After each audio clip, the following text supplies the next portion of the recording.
अस्सलाम वालेकुम स्टूडेंट्स, उम्मीद है कि आप सब खैरियत से होंगे। आज जो हम एक्सरसाइज कर रहे हैं वो है चैप्टर 18 वेरिएशन की। वेरिएशन में हमारे पास जो टॉपिक्स हैं वो है रेशो, प्रोपोर्शन एंड वेरिएशन। अगर रेशो की सिंपल बात की जाए कि रेशो किसी भी दो क्वांटिटीज़ का कंपैरिजन होता है और वो क्वांटिटीज़ जो हैं वो सेम यूनिट में होनी चाहिए। उसे लिखने का तरीका ए रेशो बी और ए अपॉन बी दोनों फॉर्म में आप उसको रेशो में लिख सकते हैं। तो क्वेश्चन नंबर 1 इसका जो एक्सरसाइज 18.1 का है वो है 18.1 का है find the ratio of the following. 1 से लेकर 6 तक आपको इसमें रेशोज़ मालूम करने। वही जैसे मैंने आपसे कहा कि दोनों क्वांटिटीज़ का सेम होना ज़रूरी है कि अगर एक यूनिट केजी है तो दूसरा यूनिट भी आपके पास केजी ही होना चाहिए। अगर यहाँ सेंटीमीटर है तो यहाँ पे हमारे पास मीटर है। दोनों यूनिट सेम नहीं है तो पहले आपको यूनिट को कन्वर्ट करना होगा, उसके बाद आप उसका रेशो मालूम करेंगे। तो चलिए स्टार्ट करते हैं 18.1 क्वेश्चन नंबर 1। सो ये मैंने पास सॉल्व मैंने किया है यहाँ पे 70 kg एंड 28 kg। मैंने आपसे कहा कि दोनों रेशो के जो यूनिट्स हैं वो आपके सेम है तो मैंने 70 रेशो 28 लिख दिया। आप यहाँ पे भी लिख सकते हैं, यानी इस तरह से ये 70 और 28 दोनों कौन से टेबल में आते हैं। अगर मैं बात करूँ कि ये दोनों 7 की टेबल में भी आते हैं तो भाई 7 की टेबल में 70 का मतलब 7 10 70, 7 4 28 और 10 और 4 हमारे पास टेबल है 2 5 10 और 2 2 4। इस तरह से भी कर सकते हैं और आप इस फॉर्म में भी कर सकते हैं कि आप इसे रिड्यूस फॉर्म में लेकर आएँ और उस तरह करें, ठीक है। इसी तरह यहाँ दिया हुआ 60 सेंटीमीटर और 1 मीटर। मैंने आपसे कहा कि भाई दोनों का यूनिट सेम होना चाहिए। यहाँ सेंटीमीटर है, यहाँ मीटर है, तो ख्याल करें कि हमेशा बड़े यूनिट को ही छोटे यूनिट में कन्वर्ट करें। मीटर में मुझे पता है भाई 1 मीटर में मेरे पास 100 सेंटीमीटर्स होते हैं तो 60 रेशो 100। जब मैंने इसे कट किया तो मेरे पास आ गया भाई कि 3 रेशो 5। कट इस तरह से कि भाई मैंने 0 से 0 कैंसिल कर दिया, मेरे पास बचा 6/10 यानी 2 3 6 और 2 5 10। थर्ड वन आपको दिया है 40 सेकेंड और 3 मिनट्स। बस वही बात कि भाई यूनिट सेम नहीं है तो सबसे पहले यूनिट को सेम करें कि भाई 1 मिनट में मेरे पास 60 सेकेंड्स होते हैं तो 3 मिनट में मेरे पास 180 सेकेंड्स हो जाएंगे। तो 40 और 180 का रेशो निकालूंगी। तो देखिए यहाँ से मैंने 0 से यहाँ पे 0 कैंसिल कर दिया। 4 2 8 सॉरी 2 2 4 और 2 9 18। इवन और ऑड नंबर जब आपके पास आए, इतना रेशो का मतलब होता है इतना सॉल्व करना है कि वो मजीद और डिवाइड ना हो सके या किसी और टेबल में और मजीद कट ना हो सके और मजीद रिड्यूस ना हो सके। इसी तरह दिया हुआ है 200 मिलीलीटर एंड 2 लीटर। तो भाई हमें पता है भाई 1 लीटर में 1000 मिलीलीटर्स होते हैं तो 2 को 1000 से मल्टीप्लाई करेंगे 2000 मिलीलीटर आ जाएगा। फिर 200 और 2000 मिलीलीटर का रेशो निकालेंगे तो 0 से ये 2 जीरो से मैंने कैंसिल कर दिए। 2 1 2 और 2 10 20। तो आंसर आ गया 1:10। Okay, question number 5 135 degree and 360 degree. दोनों रेशो जो है आपके डिग्री में है तो आप इसे जब हम इसे कट करें तो पहले हमने इसे 5 टेबल से कट किया तो 527 135 और 572 360। फिर जब मजीद इसे कट किया 39 27 और 372 24 72। मतलब आप इसे टेबल से कट करते हैं, आप चाहें तो एक बड़ा टेबल ले लें लेकिन डिवाइड कैलकुलेटर से ना करें क्योंकि आंसर फिर डेसिमल में आएगा तो हमें आंसर डेसिमल में नहीं चाहिए। इसे मजीद कट किया मैंने टेबल से 3 और 5 का टेबल मैंने इसे यहाँ पे यूज़ किया तो मेरा आंसर आ गया 3:8। ठीक, उसके बाद क्वेश्चन नंबर 6 आपके पास मौजूद है 3.5 kg एंड 5 kg 200 ग्राम। अब जब यहाँ पे ये रेशो ये डेसिमल में है और ये डेसिमल में नहीं है तो पहले इसका मैं को डेसिमल में कन्वर्ट करूँगी। यानी जैसे ये 3.5 है इसे भी मैंने 5.2 kg कर लिया। अब डेसिमल को फ्रैक्शन फॉर्म में चेंज करेंगे, यानी डेसिमल हटते हैं तो 1 लग जाता है और डेसिमल के जितने डिजिट हैं उतने 0 लग जाते हैं। इसी तरह यहाँ पे भी डेसिमल को कन्वर्ट कर दिया फ्रैक्शन फॉर्म में तो 35 और 35/10 और 52/10 आ गया। ठीक है, यानी कि ये मेरे पास ये जो डेसिमल फॉर्म है वो फॉर्म आ गई। अब ये 52/10 डिवाइड में जब मैं इसे कन्वर्ट करूँगी तो ये इस तरह से फॉर्म में आ जाएगा, यानी कि 35/10 मल्टीप्लाई बाय 10/52। न्यूमरेटर डिनोमिनेटर और डिनोमिनेटर न्यूमरेटर में बन जाएगा। 10 से 10 कैंसिल तो मेरे पास आंसर आ जाएगा 35/52। तो ये मेरा आंसर हो जाएगा 35:52। ओके, क्वेश्चन नंबर 2 आपके पास गिवन है। वो कह रहे हैं in a factory there are 120 workers in which 45 are women and remaining are man, find the ratio of. ये कह रहे हैं फैक्ट्री में 120 वर्कर हैं जिसमें से 45 जो है वो वुमेन्स हैं यानी खवातीन हैं और बाकी जो बच जाते हैं वो आदमी हैं। तो जाहिर सी बात है अगर 120 वर्कर्स हैं और 45 खवातीन हैं तो 75 हमारे पास क्या होंगे, वो आदमी होंगे। वो कह रहे हैं कि उसके बाद रेशो मालूम करें मैन का वुमेन से, वुमेन का मैन से, वुमेन के टोटल वर्कर से और मैन का फिर टोटल वर्कर से। तो इसका भी वही तरीका, रेशो मालूम कर लेंगे। तो सबसे पहले मैंने यहाँ मैन की क्वांटिटी मालूम कर ली कि भाई वुमेन 45 है, माइनस कर दिया तो मैन आ गए। उसके बाद मैन टू वुमेन, मैन का रेशो 75, वुमेन का रेशो 45। दोनों को मैंने पहले 5 की टेबल से किया भाई 5 15 75, 5 9 45, उसके बाद 3 5 ज़ा 15 और 3 3 ज़ा 9। इसी का रिवर्स है वुमेन टू मैन, तो सेम वही प्रोसेस रहेगा, पहले 5 का टेबल और फिर 3 का टेबल। उसके बाद आपको कह रहे हैं ये ओके जी। नेक्स्ट दिया उन्होंने वुमेन टू वर्कर और फिर मैन टू वर्कर्स। वुमेन 45 है, 45 को 120 से और फिर 75 को 120 से रेशो लेना है। तो भाई 45 5 9 ज़ा 45 होता है, 5 2 ज़ा 10 और ये आपका 5 4 ज़ा 20, 3 3 ज़ा 9 और 3 8 ज़ा 24। इतना सॉल्व करेंगे भाई वो मजीद सॉल्व ना हो सके। इसी का सेम है तो रिवर्स, यानी कि 75 है तो 5 1 ज़ा 5 5 5 यानी 5 15 ज़ा 75, 5 24 ज़ा 120, 5 6 ज़ा 15 और 5 8 ज़ा 24, सॉरी 3 5 ज़ा 15 और 3 8 ज़ा 24। तो ये दोनों का रेशो आ गया आपका। ओके, क्वेश्चन नंबर 3 आपके पास गिवन है कि 5 bracket 4x minus 2y equal to 3x minus 4y। ये दिए हुए आपको इक्वेशन है, उन्होंने कहा कि x और रेशो y यानी x और y की वैल्यू मालूम करें। जब x और y की वैल्यू मालूम करनी पहले 5 इस ब्रैकेट को मल्टीप्लाई कर देंगे, 5 4 ज़ा 20 यानी 20x माइनस 5 2 ज़ा 10y equal to 3x minus 4y। तो अब x की वैल्यूज़ को एक जगह और y की वैल्यू को एक जगह कर देंगे, यानी कि 20x minus 3x equals to minus है तो यहाँ आगे प्लस का 10y माइनस 4y। बीच में 3 चले गए आपके पास, 17x इक्वल्स टू 10 में से 4 गए आपके पास 6y। ठीक है, 17x इक्वल्स टू 6, तो हमारे पास 17x इक्वल्स टू 6y, यानी कि अगर मैं x रेशो y की बात करूँ तो x की वैल्यू मेरे पास 17 आ गई और y की वैल्यू मेरे पास 6 आ गई। तो ये हो गया 17:6 का आपका क्वेश्चन नंबर 3 का आंसर। तो क्वेश्चन नंबर 4 आपके पास गिवन है कि कह रहे हैं find the value of a। अब आपको a फाइंड करना है और रेशियोज आपको दिए हैं 3a + 4 ratio 2a + 5 and 4 ratio 3 are equal. ये कहने के भाई इसका आंसर 4 रेशो 3 के बराबर आना चाहिए। तो मैंने यहाँ पर क्वेश्चन डाल दिया 3a + 4 रेशो 2a + 5 जो इक्वल जो है 4 रेशो 3 के। जैसे कि मैंने कहा भाई कि रेशो है तो वैल्यूज जो है आपके पास अपॉन में आ जाएंगी, यानी 3a + 4 और 2a + 5 इक्वल्स जो है वो 4/3 के। इस तरह की फॉर्म आती है जो सिंपल सी बात है, हम क्रॉस मल्टीप्लाई कर लेंगे, यानी कि 3 मल्टीप्लाई करेगा 3a + 4 को और 4 मल्टीप्लाई करेगा 2a + 5 को। 3 को 3 से मल्टीप्लाई करेंगे 9a, 3 4 ज़ा 12 इक्वल टू 4 2 ज़ा 8 + 4 5 ज़ा 20। यानी वेरिएबल की वैल्यूज़ को एक जगह और कॉन्स्टेंट को फिर एक जगह अरेंज करेंगे, यानी 9a minus 8a equal to 20 minus 12। 9 में से 8 गए, एक बचा। जब एक बच रहा है वेरिएबल आप 7 लिख रहे हैं तो उसके साथ 1 शो नहीं करते। 20 में से 12 को माइनस कर देंगे 8, तो आपकी a की वैल्यू का जो आंसर है वो 8 आ गया। सो क्वेश्चन नंबर 5 आपके पास गिवन है what number must be added to antecedent and consequent of the ratio 5:27 to make it equal to 1:3। अब what must be added to antecedent and consequent. Antecedent और consequent किसे कहते हैं कि ये रेशो से पहले वाली वैल्यू को एंटीसीडेंट कहा जाता है और रेशो के बाद वाली वैल्यू को कॉन्सिक्वेंट। जैसे कि अगर मैं बात करूं, हमने फ्रिक्शन पढ़ा था कि ऊपर वाली वैल्यू न्यूमरेटर और नीचे वाली वैल्यू डिनोमिनेटर होती है। इसी तरह रेशो में रेशो से पहले वाली वैल्यू एंटीसीडेंट और रेशो के बाद वाली वैल्यू कॉन्सिक्वेंट होती है। तो ये कह रहे हैं कि एंटीसीडेंट और कॉन्सिक्वेंट में हम ऐसा क्या ऐड करूं जो इक्वल हो जाए 1:3 के। तो जैसे मैंने लिख दिया भाई 5:27 बोल रहे हैं बराबर होना चाहिए 1:3 के, लेकिन क्वेश्चन में वो हमसे रिक्वायर कर रहे हैं कि दोनों के साथ कुछ ना कुछ प्लस होगा। ठीक है, जैसे मैंने इसे कहा कि 5/27 इक्वल्स टू 1/3, लेकिन वो कह रहे हैं कि 5 के साथ भी कोई नंबर प्लस होना चाहिए और 27 के साथ भी कोई नंबर प्लस होना चाहिए। अब मुझे वो नंबर नहीं पता, मैंने उसकी जगह ए सपोज कर लिया। आप कुछ भी कोई भी अल्फ़ाबेट सपोज कर सकते हैं जो बराबर होना चाहिए 1/3 के। अब क्रॉस मल्टीप्लाई कर देंगे, यानी कि 3 मल्टीप्लाई करेगा 5 + a को और 1 मल्टीप्लाई करेगा 27 + a को। 3 5 15 होता है, +3 1 3 यानी कि 3a। 1 किसी को भी कुछ भी मल्टीप्लाई करे वो 1 ही रहता है। यहाँ इक्वल्स टू का साइन आना है, प्लस का नहीं आएगा, प्लस का a।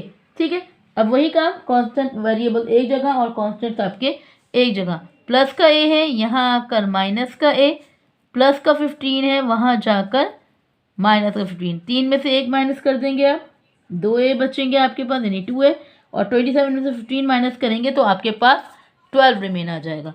अब 2 यहाँ मल्टीप्लाई में है, वहाँ जाकर डिवाइड और ए की वैल्यू जो आ गई 2 × 1 = 2 और 2 × 6 = 12, तो ए की वैल्यू आपके पास जो है वो 6 आ गई। यानी कि मुझे रिक्वायर्ड नंबर है कि भाई 5 में मैं क्या प्लस करूं और 27 में मैं क्या प्लस करूं कि मेरा 1/3 आ जाए, तो वो आपका आंसर जो है वो 6 है। 6 के आगे हम लिख देंगे रिक्वायर्ड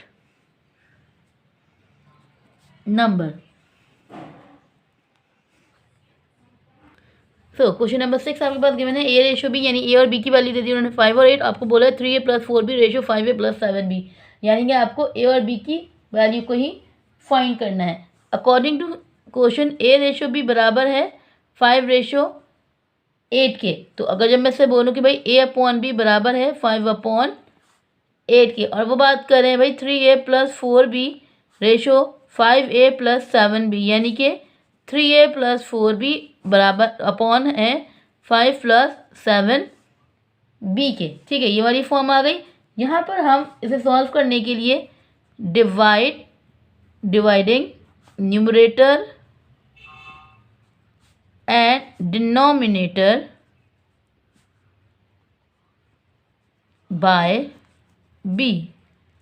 ठीक है, न्यूमरेटर और डिनोमिनेटर दोनों को डिवाइड कर देंगे हम बी से। ये न्यूमरेटर है, ये डिनोमिनेटर है, यानी कि 3a + 4b divided by b upon 5a + 7b divided by b. दोनों को डिवाइड करवा दिया मैंने बी से, यानी कि ये बी इसके साथ भी और ये भी इसके साथ भी। अगर देखा जाए यानी कि 3a/b + 4b/b upon 5a/b + 7b/b। ठीक है, ये बी से ये भी कैंसिल, ये बी से ये भी कैंसिल, ख़त्म हो गया। तो यानी मेरे पास बचा 3a/b + 4 अपॉन 5a/b + 7। ए और बी की वैल्यू मुझे पता है, और कि भाई 3a की वैल्यू मेरे पास है 5b की वैल्यू मेरे पास 8 प्लस का 4 अपॉन 5 × 5/8 प्लस का 7। ठीक है, अब मल्टीप्लाई करना है, मल्टीप्लाई कर देगा, कुछ कट रहा है, वैसे तो कुछ भी नहीं कट रहा, तो ये हो जाएगा 3 × 5 = 15, 15/8 + 4 अपॉन 25/8 + 7। ठीक है, ये +4 और +7। अब बीच में मैंने आपसे कहा भाई जब भी फ्रैक्शन फॉर्म हो और अपॉन में आपके पास क्वेश्चन हो तो आप उसे क्रॉस मल्टीप्लाई करके सॉल्व करेंगे, यानी कि डिनोमिनेटर का 8 एज इट इज, 15 को यहाँ कुछ नहीं है तो 1 से मल्टीप्लाई 15, 8 को 4 से मल्टीप्लाई किया 32 अपॉन 25 के साथ यहाँ कुछ नहीं है तो मल्टीप्लाई में 25, 7 और 8 दोनों को मल्टीप्लाई किया तो ये आपके पास हो गया 56/8। ये 8 से ये 8 आपका कैंसिल, 15 में 32 आपने प्लस किया तो आपके पास हो गया 47, और 25 में आपने 56 को प्लस किया तो ये हो गया आपका 81। तो 47/81 आपका आंसर। ओके, क्वेश्चन नंबर 7 आपके पास फाइंड एक्स, यानी कि आपको एक एक्स गिवन कर दिया इन्होंने, यहाँ पर उसकी वैल्यू आपको फाइंड करनी है। ये जो पोर्शन है, ये जो आपकी फॉर्म है, इसे कहते हैं प्रोपोर्शन। ठीक है, the equality of two ratios, दोनों रेशोज की इक्वलिटी मालूम करना उसका प्रोपोर्शन कहलाता है। प्रोपोर्शन एक तरह का स्टेटमेंट होता है। ठीक है, उसमें आपके पास 4 टर्म्स होती हैं। ठीक है, ये जो 4 टर्म्स होती हैं वो जैसे ये 1 है रेशो से पहले, फिर 5, फिर प्रोपोर्शन, फिर एक टर्म और फिर 7, यानी कि 1 2 3 4, ये तो 4 टर्म्स है, यानी 1 2 3 और 4। ठीक है, इसको नाम दे देते हैं A B C और D का। ठीक है, ये जो प्रोपोर्शन की जो वैल्यूज़ होती हैं उनके अपने एक नाम होते हैं। जैसे अगर मैं बात करूँ A और D एक्सट्रीम्स कहलाती हैं और B और C आपके पास मीन कहलाती हैं। और उनका कहना है कि भाई प्रोडक्ट ऑफ एक्सट्रीम बराबर होना चाहिए हमेशा प्रोडक्ट ऑफ मीन्स के। ठीक है, जब आप इन्हें मल्टीप्लाई करें तो ये जो है इस तरह की फॉर्म होती है। ये A और D आपकी एक्सट्रीम है और B और C आपका मीन है।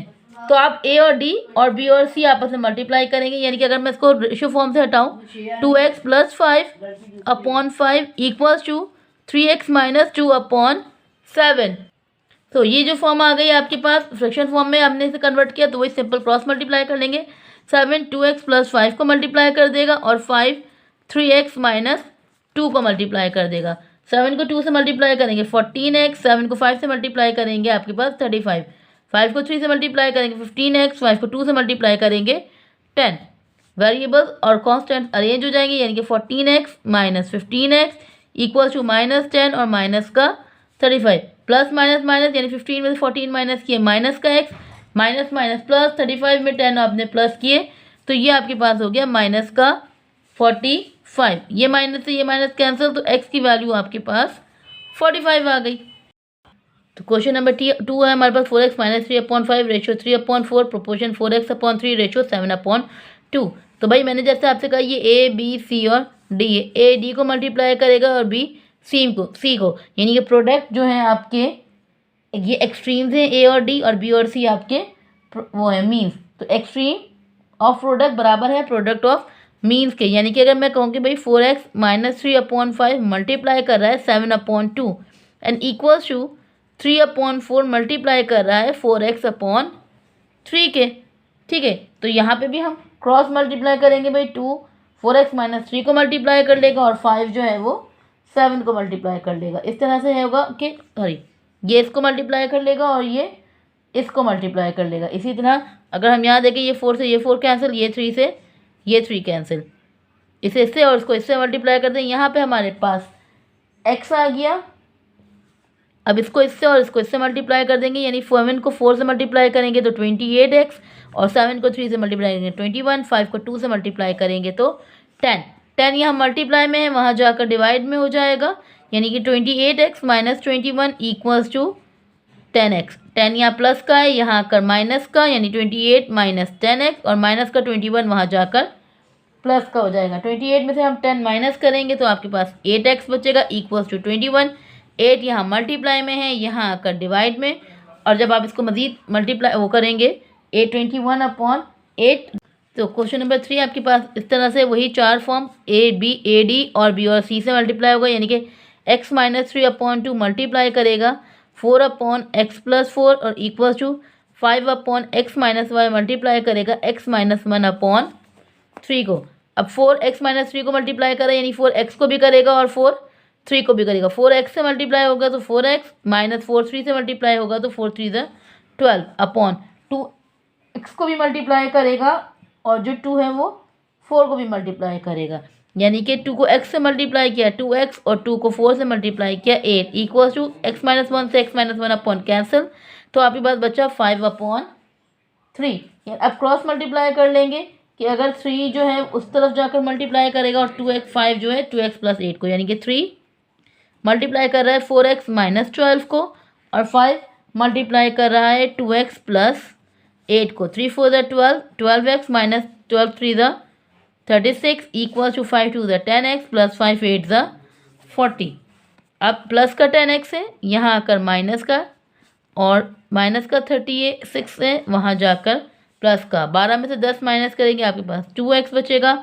40 में 36 प्लस करेंगे तो ये हो जाएगा आपके पास 76, ठीक है। 2 यहाँ मल्टीप्लाई में है, वहाँ जाकर डिवाइड में, यानी कि 76 को जब आप 2 से मल्टीप्लाई करेंगे तो आपके पास जो आंसर आएगा वो आ जाएगा 2 3 6 और 2 8, यानी x की वैल्यू जो है वो आपके पास 38 आ जाएगी। नंबर 4 भी आपके पास उसी तरह की फॉर्म में है, तो a और d यानी कि a² minus a b plus b square multiply कर रहा है a प्लस बी की होल स्क्वायर का इक्वल्स टू x मल्टीप्लाई कर रहा है a³ plus b³ upon a minus b को।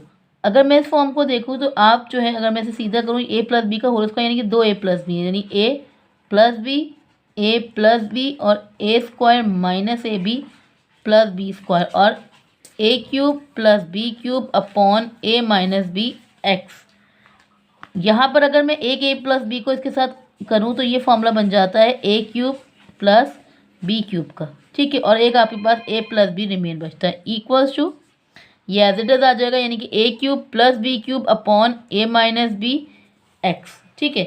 अब ये a माइनस बी यहाँ मल्टीप्लाई में तो वहाँ डिवाइड में, तो वहाँ जाकर मल्टीप्लाई में, और ये मल्टीप्लाई में तो यहाँ आकर डिवाइड में, यानी कि a³ plus b³ a minus b a plus b upon a³ plus b³ equals to x, तो ये ए क्यूब और plus b cube, a plus b cube cancel, तो आपके पास बचा ए माइनस बी और ए प्लस बी जो बराबर है आपके पास एक्स का। और अगर मैं मजीद फॉर्मूले का देखूँ, A minus P A plus B बराबर होता है A square minus B square के। क्वेश्चन नंबर 5 भी हमारा इसी तरह से कि 1 2 3 4 चार टर्म्स है आपकी a b c d, product extreme और मीन्स दोनों, यानी कि 11 माइनस एक्स मल्टीप्लाई करेगा 16 माइनस एक्स को, इसी तरह 8 माइनस एक्स मल्टीप्लाई करेगा 25 माइनस एक्स को, यानी कि ये दो टर्म्स आ गई हैं आपके पास। 11 जब 16 को मल्टीप्लाई करेगा, ठीक है, 11 माइनस एक्स 16 इसी तरह करेगा। 11 जब 16 को माइनस करेगा, मल्टीप्लाई करेगा सॉरी, तो आंसर आएगा आपके पास 176। और 11 जब एक्स को मल्टीप्लाई करेगा तो होगा आपका 11x। इसी तरह माइनस का साइन, एक्स 16 को मल्टीप्लाई करेगा 16x minus minus plus x को मल्टीप्लाई करेगा एक्स स्क्वायर। 8 25 को मल्टीप्लाई करेगा तो आपके पास आ जाएगा 200। 8x को मल्टीप्लाई करेगा तो 8x, 25x को मल्टीप्लाई करेगा तो 25x minus minus plus x को मल्टीप्लाई करेगा तो एक्स स्क्वायर। सॉल्व कर लेंगे भाई, 176 माइनस माइनस प्लस, यानी कि माइनस का 27x प्लस का x square equal to 200 minus 25 और माइनस 8, यानी माइनस माइनस आपके पास प्लस होते हैं, तो ये हो गया माइनस का 33x प्लस का एक्स स्क्वायर। अब ये पूरी वैल्यूज़ को, वेरिएबल्स को सेम कर देंगे, यानी कि सारे सबको अरेंज कर देंगे, ये प्लस एक्स ये प्लस एक्स, यानी x square minus x square plus का 176, सॉरी यहाँ एक्स नहीं है, प्लस का 27x माइनस का 27x और ये माइनस का 33 है, तो यहाँ आकर प्लस का 33x, ये प्लस का 176, यहाँ आकर ये माइनस का 200 इक्वल्स टू ये आपका 0 हो गया। ये प्लस एक्स स्क्वायर ये माइनस एक्स स्क्वायर कैंसिल, ठीक है, प्लस का माइनस का 27 और प्लस का 33, यानी कि 33 में से 27 आपने माइनस किए तो आपके पास 6x बचा, प्लस माइनस माइनस 200 में से आपने 176 को माइनस किया तो आपके पास बचा माइनस का 24, यानी इक्वल्स टू 0। ये माइनस का 24 है, वहाँ जाकर प्लस का 24, 6 यहाँ मल्टीप्लाई में है, वहाँ जाकर डिवाइड में, और ये हो गया 6 4 यानी 6 मतलब 6 6 4 24, तो x का आंसर आपके पास 4 आ गया। तो यहाँ पर हमारी एक्सरसाइज 18.1 के साथ क्वेश्चन 1 से लेकर 7 तक कंप्लीट होते हैं। इंशाल्लाह फिर मुलाकात होगी नेक्स्ट वीडियो नई एक्सरसाइज के साथ, तब तक के लिए दुआओं में याद रखिएगा। अल्लाह हाफिज़।